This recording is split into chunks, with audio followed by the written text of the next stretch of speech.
Melatonin is a hormone that controls your circadian rhythm.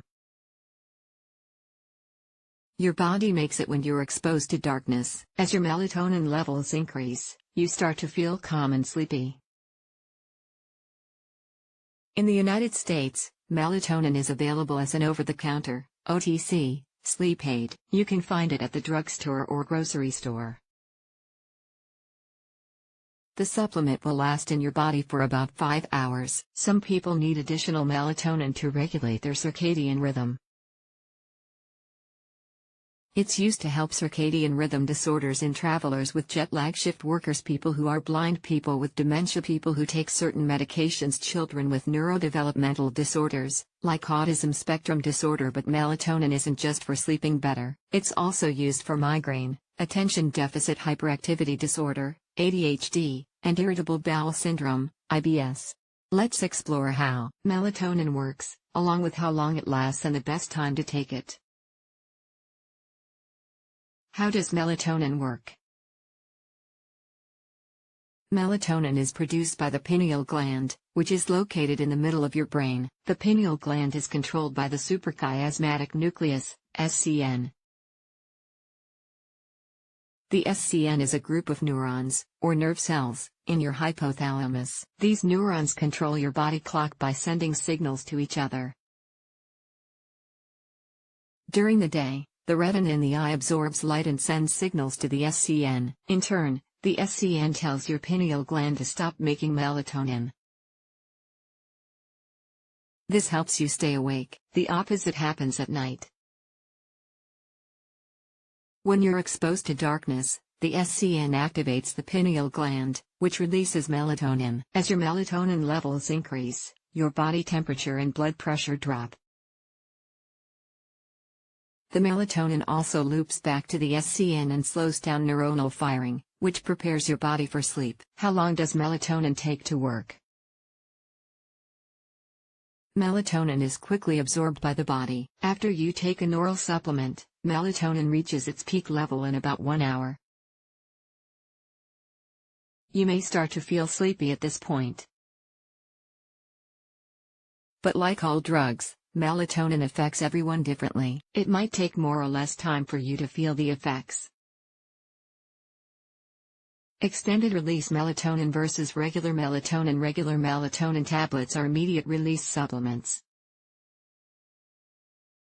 They dissolve as soon as you take them, which instantly releases melatonin into your bloodstream. On the other hand, extended release melatonin dissolves slowly. It gradually releases melatonin over time, which may mimic the way your body naturally makes melatonin throughout the night. This is thought to be better for staying asleep at night.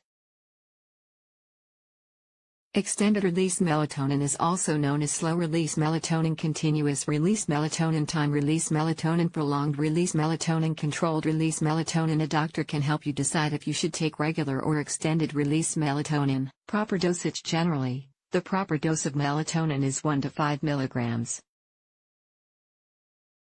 It's recommended to start with the lowest dose possible. You can slowly increase your intake to determine the best dosage that helps you fall asleep without causing adverse effects. After all, taking too much melatonin can be counterproductive. A melatonin overdose can disrupt your circadian rhythm and cause daytime sleepiness. It's important to note that melatonin isn't strictly regulated by the Food and Drug Administration, FDA.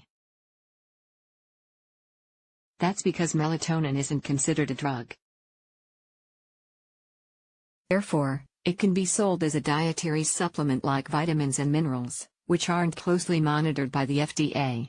Since the rules are different for dietary supplements, a manufacturer can list an inaccurate dose of melatonin on the package. There's also very little quality control. Even then, it's a good idea to follow the instructions on the package. If you're not sure how much you should take, talk to a doctor. When to take melatonin. It's recommended take melatonin 30 to 60 minutes before bedtime. That's because melatonin typically starts working after 30 minutes, when levels in your blood rise. However, the best time to take melatonin is different for each person. Everyone absorbs medication at different rates. To start, take melatonin 30 minutes before bed. You can adjust the timing depending on how long it takes for you to fall asleep. What's most important is that you avoid taking melatonin at or after your ideal bedtime. This can shift your body clock in the wrong direction, resulting in daytime sleepiness. How long does melatonin stay in your body? Melatonin doesn't last in the body for long. It has a half-life of 40 to 60 minutes. The half-life is the time it takes for the body to eliminate half a drug. Typically, it takes 4 to 5 half-lives for a drug to be fully eliminated. This means melatonin will stay in the body for about 5 hours. If you stay awake during this time, you're more likely to feel after effects like drowsiness. That's why it's recommended to avoid driving or using heavy machinery within 5 hours of taking it. But remember, everyone metabolizes drugs differently. The total time it takes to clear will vary for each person. It depends on several factors, including age, caffeine intake, whether you smoke tobacco, overall health status, body composition, how often you use melatonin, taking extended release versus regular melatonin. Other medications. You're less likely to feel a hangover if you take melatonin at the right time. If you take it too late, you may feel drowsy or groggy the next day. Side effects of melatonin and precautions in general. Melatonin is considered safe. It primarily causes sleepiness, but this is its intended purpose and not a side effect. The most common side effects of melatonin are mild. These may include headache and nausea, dizziness. Less common possible side effects include mild anxiety, mild tremors, nightmares, reduced alertness, temporary feeling of depression, abnormally low blood pressure. You're more likely to experience these side effects if you take too much melatonin. Despite its high safety profile, melatonin isn't for everyone. You should avoid melatonin if you are pregnant or breastfeeding, have an autoimmune disease, have a seizure disorder, have kidney or heart disease, have depression, are taking contraceptives or immunosuppressants, are taking drugs for hypertension or diabetes. As with any supplement, talk to a doctor before taking it. They might want you to take certain safety precautions while using melatonin. Takeaway: in general, you should take melatonin 30 to 60 minutes before bedtime. It typically takes 30 minutes to start working. Melatonin can stay in your body for about 5 hours, though it depends on factors like your age and overall health status. It's possible to overdose on melatonin, so start with the lowest dosage possible. Using too much melatonin can disrupt your circadian rhythm.